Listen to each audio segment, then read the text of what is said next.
Alright, welcome back everyone, Zaf here to yet another juicy solo leveling rise video. For today's video we have a battlefield time guide going over the hunters you can use, very important tips, and also if you're a new player and you haven't done battlefield time before or you're just not too familiar, I do have some important tips you should know before you jump in, that way you can maximize your run and not make the wrong choices. So let's go over my hunter choices, my shadow choices, the build, the strategy, etc. That way you get the fastest time possible, achieving that juicy rank #1 spot.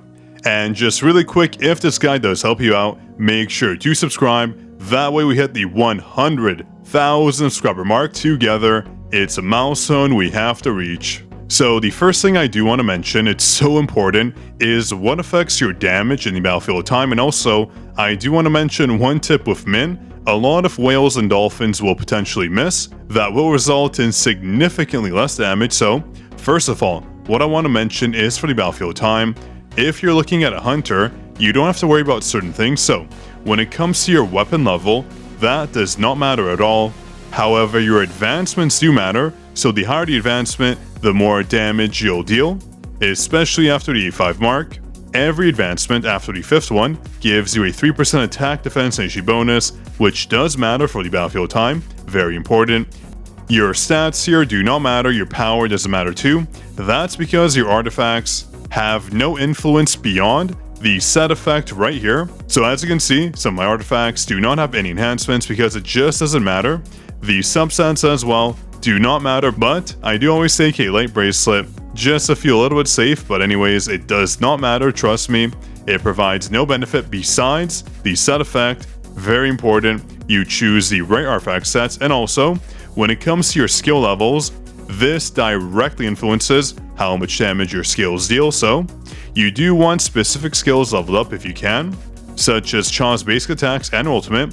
These three right here will deal the most amount of damage for this run. There are main damage sources. Her basic attack and core attack don't matter, but for example with Go, his core attack does matter, and basic skills like his Q do matter as well. I do like his E because of the AoE, but his Q will deal more damage because his passives do play on it. His ultimate doesn't need levels, of course. Just those skills. His core attack does a lot of damage. Now, one thing I do want to mention of Min, very, very important, if you have him to A5, make sure your damage dealing hunter has the most power. Even though your artifacts don't matter, I realized when I had Min having the most power on my team, my Cha was not getting this buff, so the power does matter in terms of buffs that require power amounts. So do keep that in mind, or else you'll deal significantly less damage. And speaking of damage, make sure when you do battlefield time, just lower all your settings if you want. It makes the gameplay experience so much better, but make sure your frame rate is as high as possible. That makes the gameplay experience so much more smooth, and lower the resolution as well. When I play, I usually go all the way down to, I think, this right here. As you can see, super blurry, but that's what I play on, just to make sure I get the best gameplay experience possible. So let's go back to our other choices. We run Min because he just provides so much utility for a light team, so many damage bonuses, and since we're using Cha and Go, he is the perfect support. He also has a skill right here, providing a 5% damage taking bonus to the target. Pretty strong if you ask me, not including his passives of course, providing tons of support boost to our team, and his ultimate as well, giving us so much more damage. And don't forget about his QTE skill, it refills the entire team power gauge by 50%. He's an absolute menace. But if you don't have Min, don't worry too much. You can just run another DPS for example, or another support such as Malin. Might not be as useful as Min for this team in particular, but she does provide at least some bonuses. Nothing too crazy, but nothing too weak of course. Lots of passives even at A0. A fairly decent unit, and if you're lacking DPS in general, AoE clear, you can use Alicia. Alicia is actually very strong for this run. Tons of AoE and tons of damage, so do not sleep on her. If you already have her advanced up, she might perform better than other hunters you already have. And if you're missing Go and you need more break, 2 hunters come to mind, or I guess 3. You can use Yunho. He is very strong in the break category. You can use Jinho as well. Very, very good. And if you haven't advanced up, you can use this right here. His potion bonus effect. giving us a 12% attack bonus, so that can help you speed up your run. And we also have Kim Chul, pretty good if you ask me. A lot of AoE in his kit can help the mob clear, and tons of breaks, so another hunter you can use, of course. He does have a heavy break, making him very fast in the break department. But for our main DPS hunter running Cha, for artifacts you can just go all curse, but if you're free to play, or if you're a dolphin who can't clear so fast, you can use the expert set, because the reason why I'm using the curse set is just because I clear so fast, I cannot build up expert stacks. But if you're someone who's stalling in the match, you can use the expert set.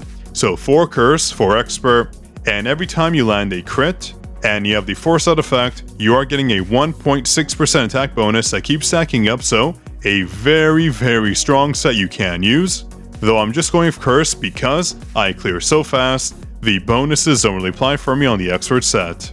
And for our breakers, I do recommend you go this set right here. It does allow Cha to deal more damage with the stacking effect here. Once you reach it, a 15% crit rate bonus, and also a 30% crit damage bonus. Very strong if you ask me. And it does provide bonus breaking as well, which is vital for breaking IGRIS ASAP to deal a ton of damage. And I did find with Min, the best set to use was the Blessing set, because in the beginning, you also need a damage bonus to clear the mob, so it is actually a very strong set to use. I did try other sets, but this one just worked out the best, especially for phases 1 and 2. Otherwise, the speed was just not there. This set really does help. So that should cover the build and the alternatives. Let's just jump into the gameplay, that we can see exactly what we did. And when it comes to Min, no need to level up his skills, not required. But Go and Cha for sure, you do want certain skills leveled up, especially Cha's ultimate and her Q. These 2 skills are super useful, and her E as well. These 3 should just be level 7 at the minimum, that we deal the most damage possible.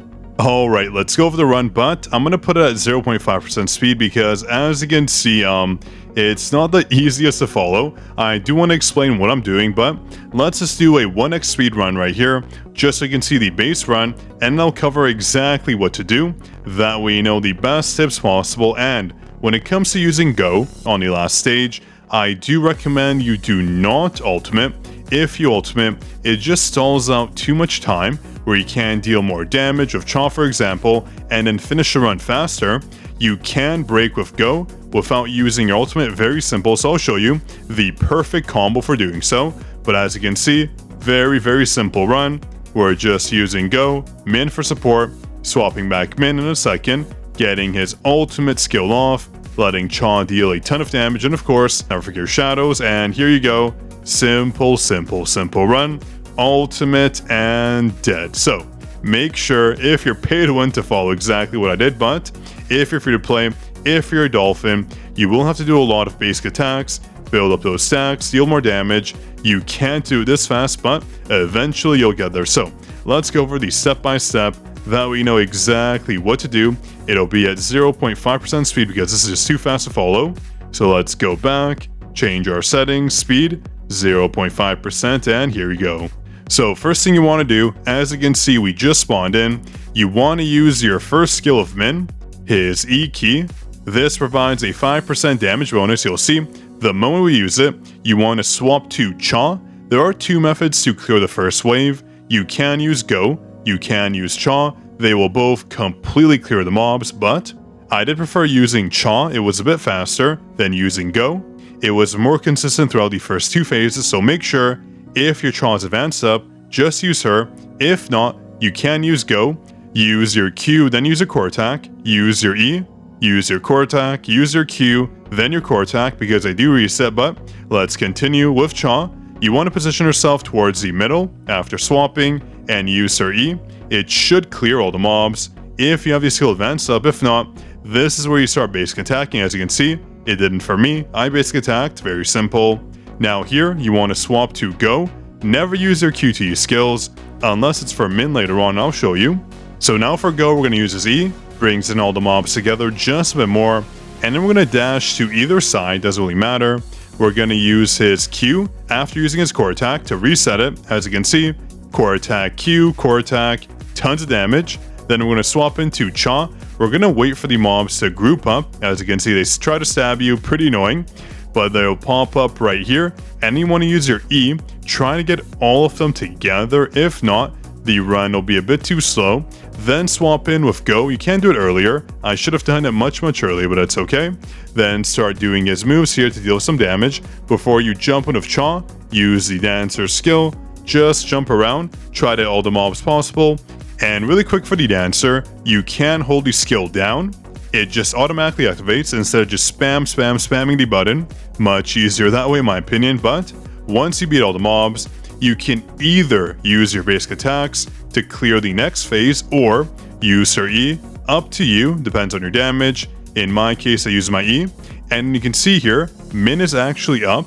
You want to use his QT because in the next stage, you want to start with him, and his QT gives you a 50% power gauge bonus, so it's a must to use Min's QT right here. Use the ASAP to get all the bonuses applied. So with IGRIS, very simple. You're going to want to use Min's E, the AoE skill providing a 5% damage bonus, and then what you want to do is use your shadows and swap right into Go. You can wait to use your shadows, instead using his core attack to swap into Go. Up to you what you want to do. In my case, I use his core attack to swap into Go, and then we swap, use his QTE, providing a little bit of break if it hits, and then super simple. Make sure if his core attack is up to use it, then use your Q, then use your core attack, then use your E, core attack, and then use your Q and then core attack again, and then IGRIS should be broken. You'll see here, no ultimate is required. Just make sure all your skills do land. You'll see here, we're basically breaking him down bit by bit, very simple, and here you go. If you know he's gonna be broken, you should swap into Min ASAP. I did stall it just a bit, losing precious seconds, but that's okay. Once you swap into Min, use his ultimate, and then use the 5% AoE move again to get the bonuses applied. And while that's active, swap into Cha, use the Dancer, hold down the skill, and then once he gets up right there, you should ultimate, otherwise he becomes invincible, super annoying. And once you ultimate if you're a whale, he should die right away. You'll see here, boom, 14.3 million damage, but if he doesn't die, no problem. Just start basic attacking, use your E, deal tons of damage, use your Q again if you have to, and then ultimate, or ultimate before of course, if you have all the buffs applied. That way you just have to use your Q again, your E, and your basic attacks to finally beat IGRIS. So hopefully this helped. IGRIS is not too hard if you have the right loadout, and specific levels to your skills to deal more AoE damage to clear the mobs faster. Otherwise, this run can be a bit of a pain, especially for free to play. You'll have to use basic attacks a lot. That way with the expert set, you can build up stacks and hopefully have a very strong time. So if you enjoyed, do drop your like, make sure to subscribe to the channel. That way I know you want more content like this. This was your Code King Zaf signing out.